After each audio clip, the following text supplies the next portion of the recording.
Bíblia como sendo a palavra de Deus para nós, os cristãos verdadeiros, ela é perfeita.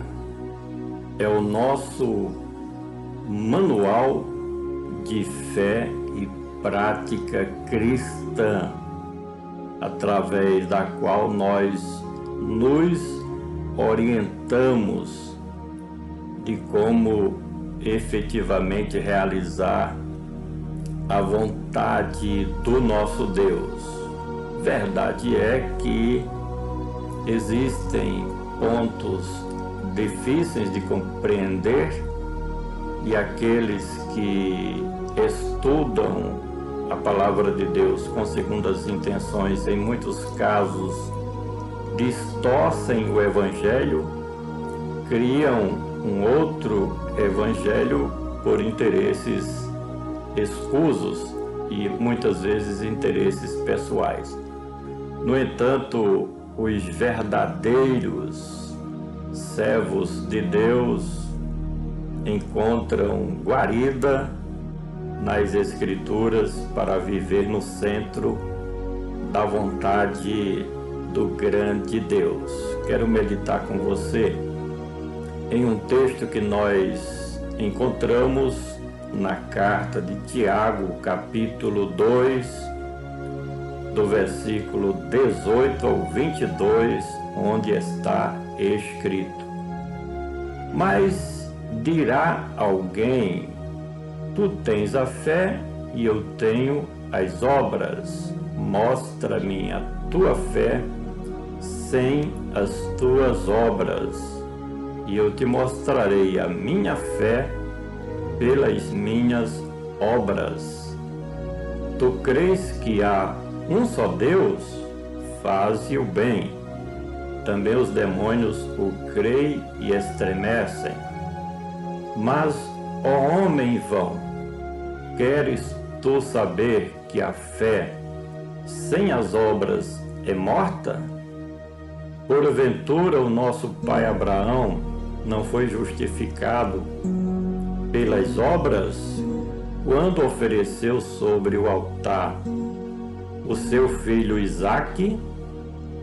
Bem vê que a fé cooperou com as suas obras, e que pelas obras a fé foi aperfeiçoada. Há quem diga que o escrito de Tiago, esta sua carta, é totalmente diferente dos escritos do apóstolo Paulo. No entanto, nós precisamos compreender quem estava escrevendo e para quem estava escrevendo. No caso de Tiago, que escreveu essa sua carta, ele era uma liderança em Israel.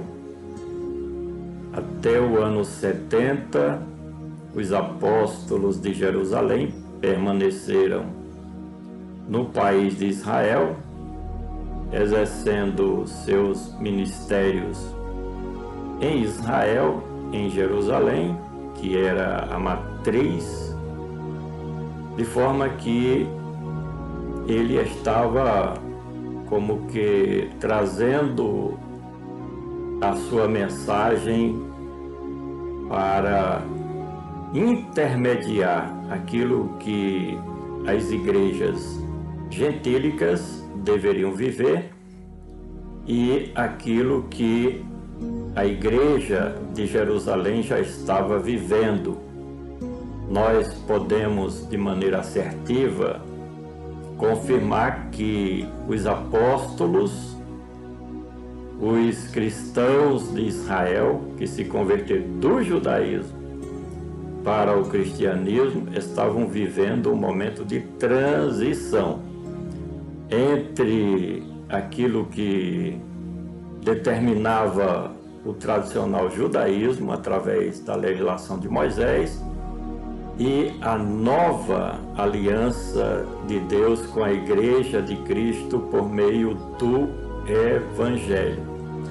Então, não somente Tiago, mas Pedro, João e os demais apóstolos de Jerusalém, eles pregavam o Evangelho da circuncisão, que era diferente do Evangelho da incircuncisão pregado pelo apóstolo Paulo.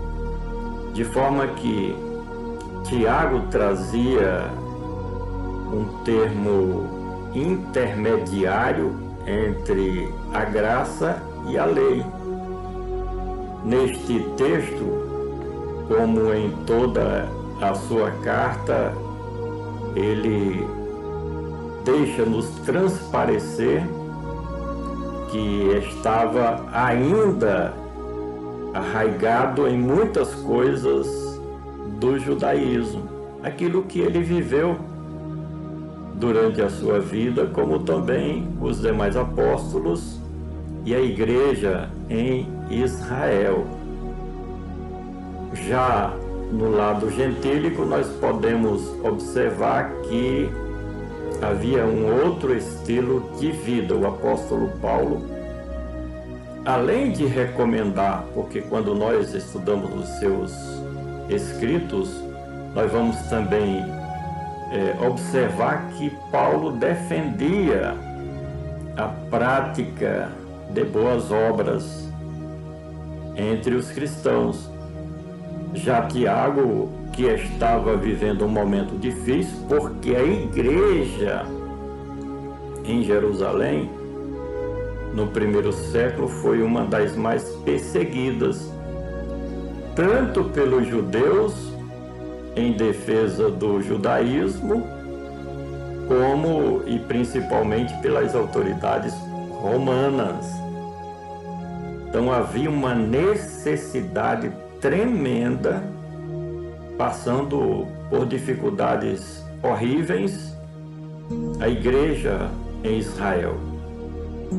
E indiretamente Tiago está como que clamando, solicitando parceria com as igrejas gentílicas, em que aqueles que se converteram do paganismo para o cristianismo e que tinham condições pudessem praticar boas obras, boas ações, no sentido de ajudar a igreja mãe em Jerusalém, aos cristãos de Jerusalém, que estavam passando muitas dificuldades. Muitos tiveram os seus bens confiscados pelo Império Romano e agora passavam por necessidade. Então, Tiago, ele diz, olha, a fé é muito importante. Ele dá o exemplo aqui de Abraão, que foi justificado pela fé, mas também pelas obras. Então, é uma aliança em que você exerce plenamente a sua fé em Cristo, na sua obra perfeita de redenção, mas também é chamado pelo Evangelho a praticar boas ações, principalmente em benefício dos domésticos da fé, que era o caso da igreja de Jerusalém, que estava passando por carências, não tinha muitas vezes nem o que se comer, porque o Estado confiscou os bens dos cristãos. Eles não viviam uma vida social plena por causa das prisões e das perseguições e precisava das boas ações dos irmãos gentios que se converteram ao cristianismo. Por gentileza, compartilhe esta mensagem. Vamos juntos semear a palavra do nosso Deus.